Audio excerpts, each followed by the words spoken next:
With the Wolves, we take a less is more approach. Less teams means more ice time for our kids. Each of our kids and our team are on the ice 2 times a day, which means that over the course of the week, they're getting 10 to 15 hours of practice time. Extrapolated that over the course of the year means a ton of development for our athletes. Here at the Wolves, we're focused on the development of every player. From the time they enter the program to the time they leave stronger, with better skills, faster, all aspects of the game. Turned over. 2 minutes, I should say, got run over by Bosch. The Wolves Training Center, located right across the street from the Merrill Fay Ice Arena, players have unlimited access. A synthetic ice for shooting, weights, bikes, indoor turf, all the facilities that you would need to be a better hockey player. They can do workouts on their own, in the evening, in the morning, in addition to their structured team practices. Each day is different, so whether it's their upper body day, their leg day, or yoga, they can accomplish a tremendous amount of strength and conditioning within a given week. With our academy model, our players get ice sessions, workouts, gym time, and classroom time all within a given day. The day is inverted from a normal high school schedule, so players come to the rink or on the ice during the day while doing their schoolwork at night.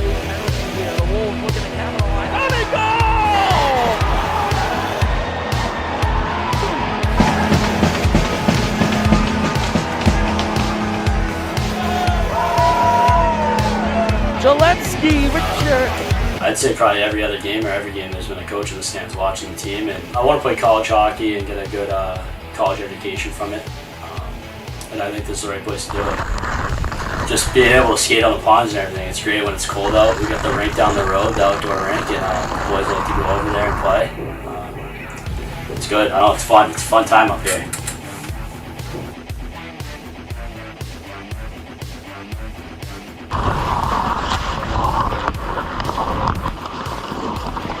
We like to have all our teams playing fast-paced, skilled game, modern hockey throughout all the teams. So as a player progresses from year to year, they're not faced with a bunch of new ideas from different coaches. Everyone's on the same page, and it's clear what's expected of them from the moment they enter the program, whether that's at junior level or onto our youth teams. And there it is, goal!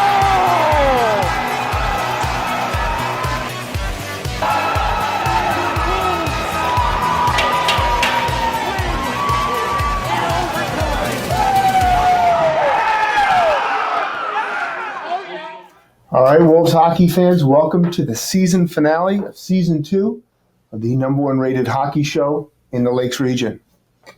Welcome to the Wolves Hockey Show, Coach Kuhns. Thanks. Excited to be here. It's a big moment. We got through the year. Coronavirus didn't end our season this year. We played our seasons to completion, had some great results, great success. How does it feel to be here at the end of the season, Coach? Bittersweet. Last season ends and show has to wait till next year. But yeah, was a good year. It's a good year for all the levels. I think we're one of the smallest programs in the state. We only have one team at each level, and that begins at U14, goes up to U20. And we can claim that, we've won championships almost every single year since we've been here in this building. And we're really proud of that fact and got kids better. So it's been an exciting time for the Wolves. Yeah, we have a clear path for kids to develop and move up. And like you said, many kids gotten a lot better since they've been in our program. Absolutely. And one of the things I take great pride in with the Wolves is it's not just about the games. Everybody can play games. It's not just about the practices. Everybody plays practices. But we try to create some significant and special events here with the Wolves, whether it be JBT night or usually our outdoor game. And this year we created a new end of the season for our 14s and 16s, the 3-on-3 challenge. Tell me, Coach, what was the 3-on-3 challenge like?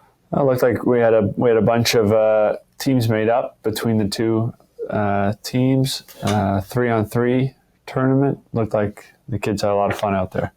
Absolutely. They competed for the cup, and we crowned a winner for that, too. We got a clip we'll show you right now.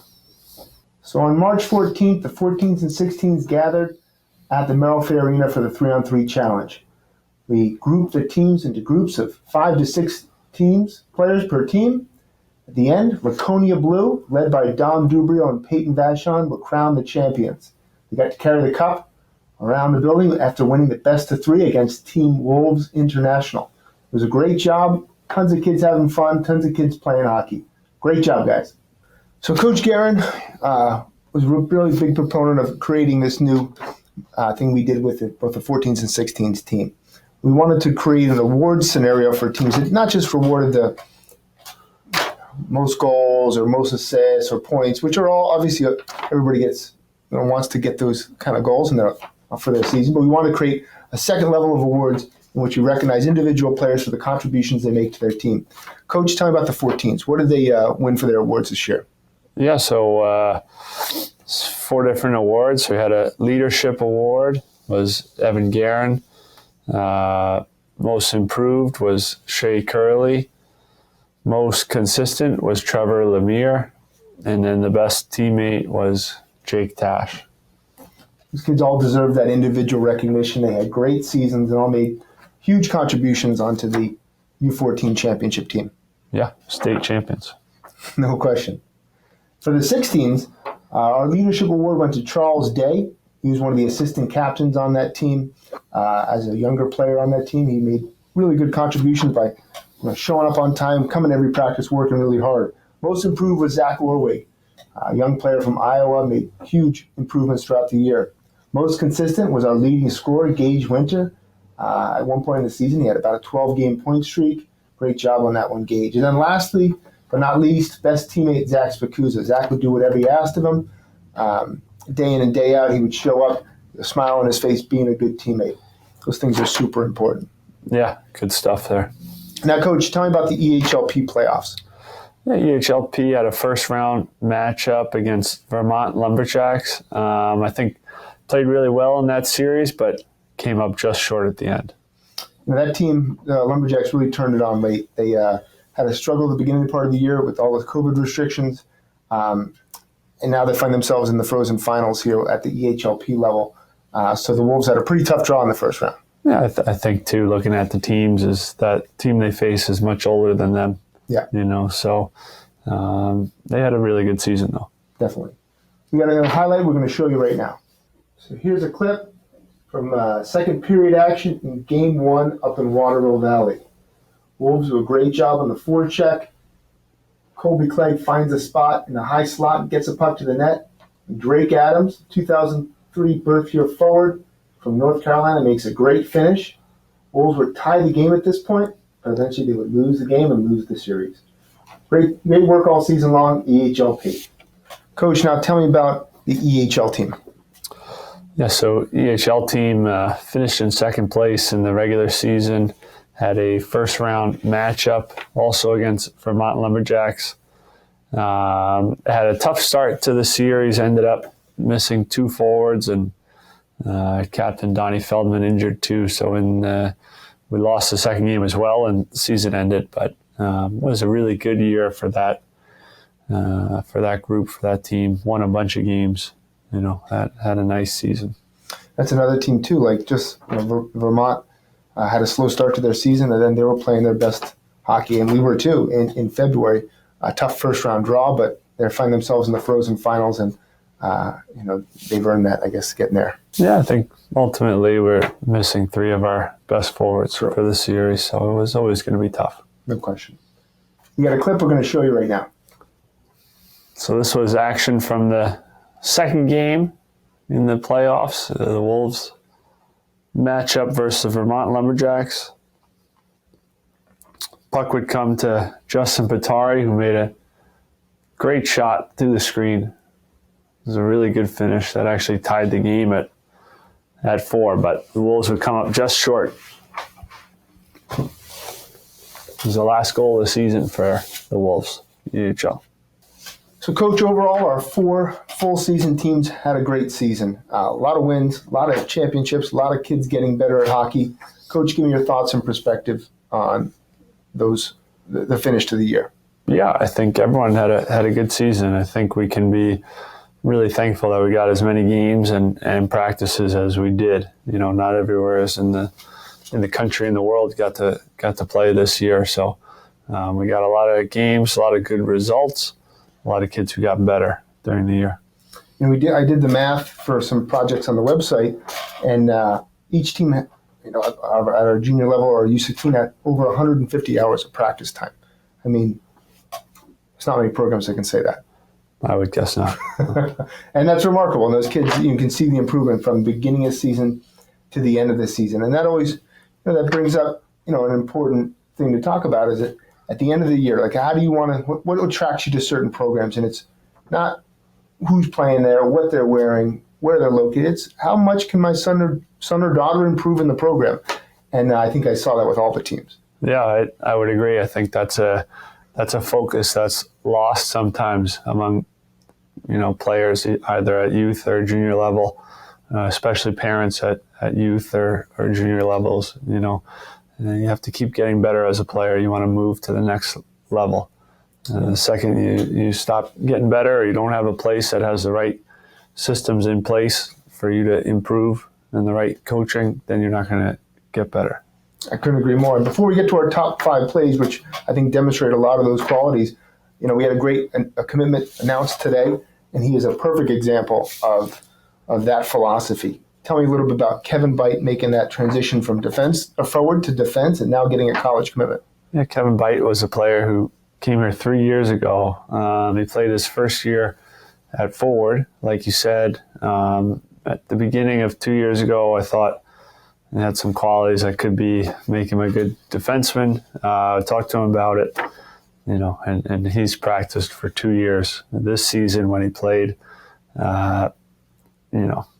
he was a top defenseman in the league. He had a lot of interest from colleges, and he's going to play at Johnson & Wales next year.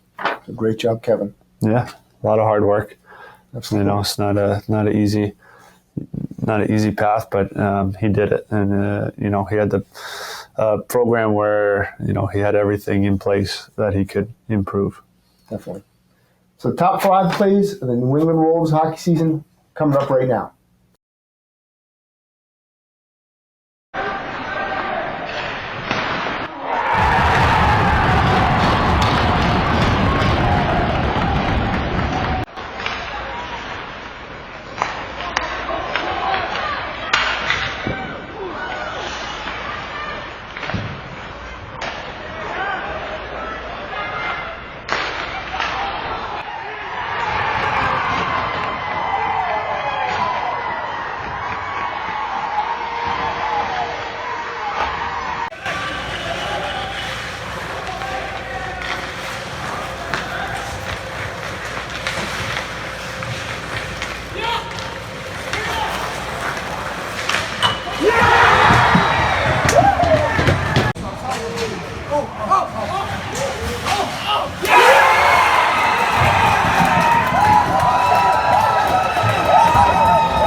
All right, with me now for the interview is Richie Calaruso. Richie, thank you for joining us on the show. Thanks for having me. Pride of Tewksbury, Mass. Yes.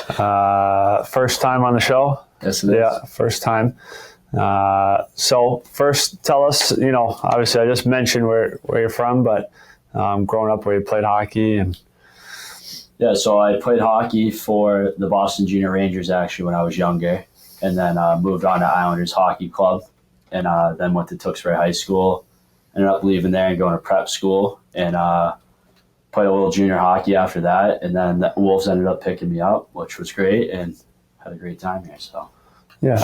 What do you like about being in the Wolves program?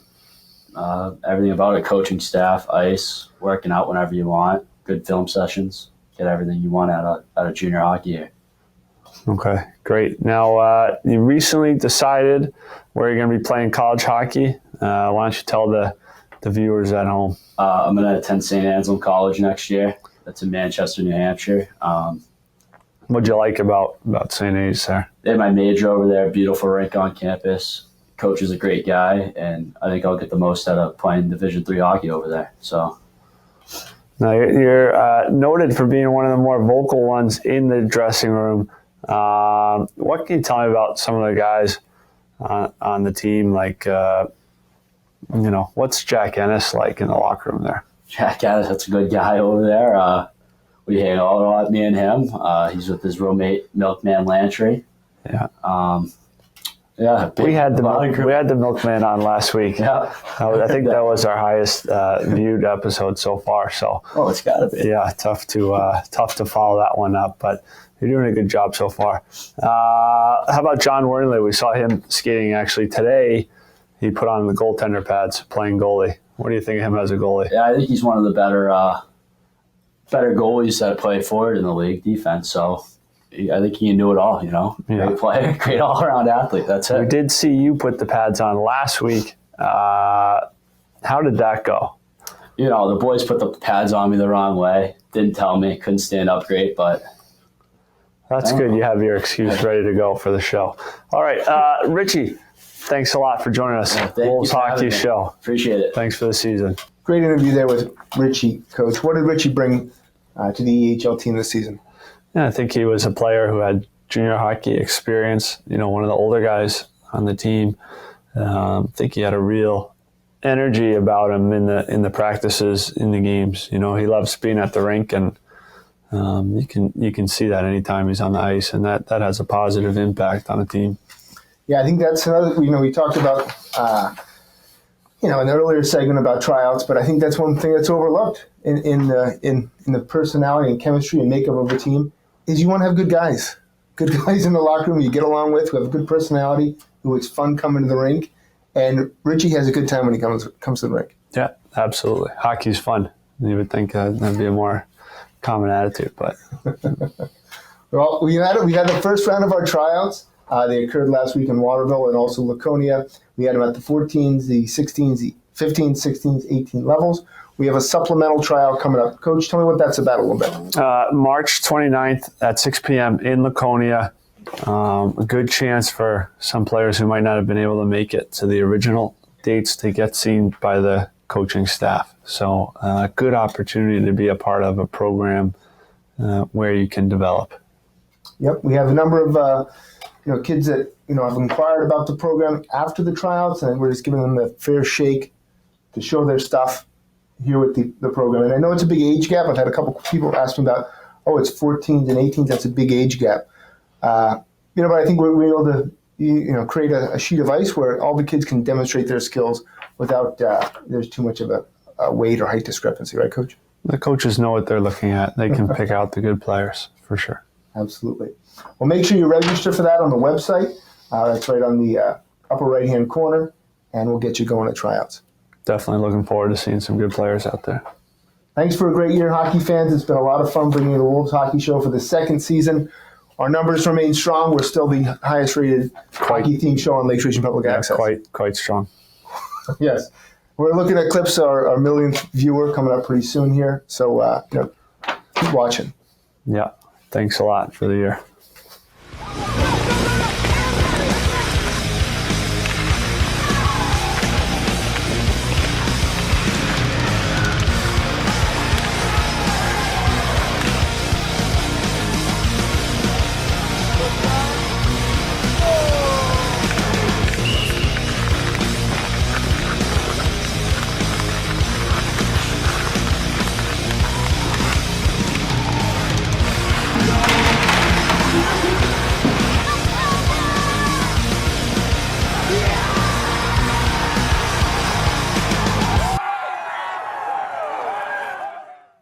For more information about the New England Wolves tryouts, youth tryouts, and about the program, go to ne-wolveshockey.com.